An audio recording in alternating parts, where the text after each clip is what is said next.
Si Kulas at ang tendera. Sabi ni Kulas, magkano po kanin niyo? Sabi ng tendera, 15 pesos po.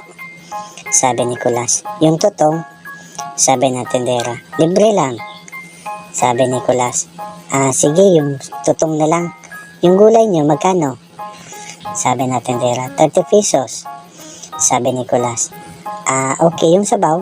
Sabi ng tendera, libre lang din. Sabi ni Kulas, sabaw na lang po. Pagkatapos kumain, sabi ni Kulas, may coke kayo? Iniisip ng tindera na bibili na talaga siya. Sabi-sabing, 15 pesos lang isa. Sabi ni Kulas, bigyan mo po ako ng isa. Sabay bunot sa bulsa. May tansan kasi ako dito, pre-cook daw.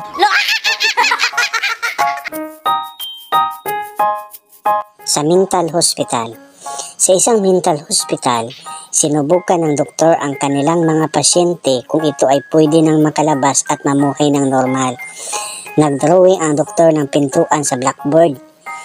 Sabi ng doktor, kung sino ang mauunang makalabas sa pinto na ito, ay makalalabas na ng hospital upang mamuhay ng normal at makakasama na ninyo ang inyong mga pamilya. Nagunahan ang mga pasyente. Pero may isang hindi tumakbo at patawa-tawa lang ito. Sabi ng doktor, mukhang magaling na tong isang to O Kulas, bakit hindi ka nakipag-unahan?